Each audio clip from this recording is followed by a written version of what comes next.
Hello et bienvenue sur mon podcast Ma vie d'humaine. Ici, on écrit pour mieux ressentir. J'espère que ta semaine se passe bien et que tu es prête pour un nouvel exercice avec moi. Je rappelle que je n'ai aucune formation psy ou médicale, donc si cet épisode résonne et fait remonter des choses que tu souhaites approfondir, je t'encourage vivement à te rapprocher d'un professionnel capable de t'accompagner mieux que moi. Je vais te donner le thème du jour, puis un exercice d'écriture. Tu le fais quand tu peux, à ton rythme.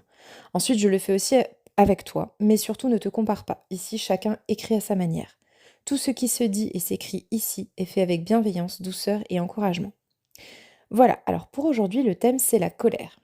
Tu me diras, oui, mais Alexia, déjà la semaine dernière, on avait abordé un sujet épineux avec la jalousie, et là on enchaîne avec la colère. Oui, bon, on va aller vers ce qui est inconfortable et on va voir ensemble comment faire pour que ça le soit moins. Je sais que chacun réagit différemment lorsque il ou elle est en colère. Mais globalement, les effets sur le corps restent les mêmes, d'où les exercices suivants. Premièrement, décris-moi ce que tu ressens physiquement lorsque tu te sens la colère monter. Et oui, la colère, elle monte, elle grandit, parce qu'on ne l'écoute pas correctement. Lorsqu'on est en colère, on laisse l'injustice et la contrariété d'une situation nous brusquer. Notre ego, et c'est lui qui va prendre le pas sur nos réactions, qui s'enchaînent après. Si ton ego te dit «Non, mais t'as vu comment il te parle, c'est inadmissible, faut pas laisser passer ça», ton réflexe, tu vas t'énerver et ajuster ton ton au sien. Résultat, vous allez tous les deux vous énerver et rien ne sera résolu, si ce n'est une escalade de colère. On voit bien ce que ça génère sur une plus large échelle, sans vouloir parler de politique. Mais parfois, l'ego s'en prend à nous-mêmes. Exemple, tu t'es trompé de route parce que cette dernière est en travaux et t'as dû prendre la déviation. Du coup, t'es en retard pour un rendez-vous, ton GPS ne fonctionne pas et t'appelles ta pote pour qu'elle t'aide. Mais plutôt que de rester calme, ton ego va te souffler que t'es qu'une grosse merde, de ne pas avoir su trouver la solution tout seul, d'être en retard, etc. Du coup, tu t'énerves. Et même si ce n'est pas de la contre ta pote, bah c'est elle qui va t'entendre râler, te plaindre et parfois gueuler sur la situation que tu vis. En soi, ta pote, elle n'y est pour rien, et toi, tu subis ta colère tout en sachant au fond de toi que tu ne veux pas agir de la sorte. Deuxième exercice. Que pourrais-tu mettre en place pour accueillir cette colère sans en souffrir pour autant pendant des heures? Parce qu'on le sait, quand on est en colère, le temps de redescente est très très long. J'avais lu un reportage où ils expliquaient que si tu étais en colère pendant 10 minutes, tu mettais 1 heure à redescendre. Donc imagine si tu es en colère sur 20 minutes, c'est 2 heures. Voilà, etc., etc. Bon chance pour redescendre.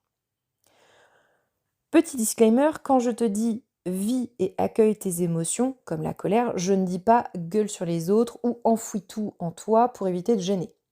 Accueillir sa colère, c'est reconnaître les signes qui t'annoncent que quelque chose te trigger vers cette émotion de la colère et que tu sais reconnaître pour ensuite mettre des astuces en place pour analyser la situation, prendre le temps de faire redescendre ton corps, lui dire qu'il n'est pas en danger et comprendre pourquoi ça te trigger.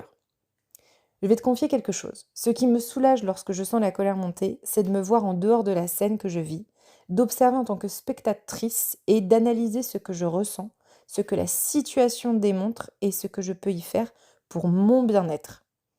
Et un jour, j'en ai carrément écrit un texte, sans début et sans fin, mais juste assez pour analyser. Je te le partage.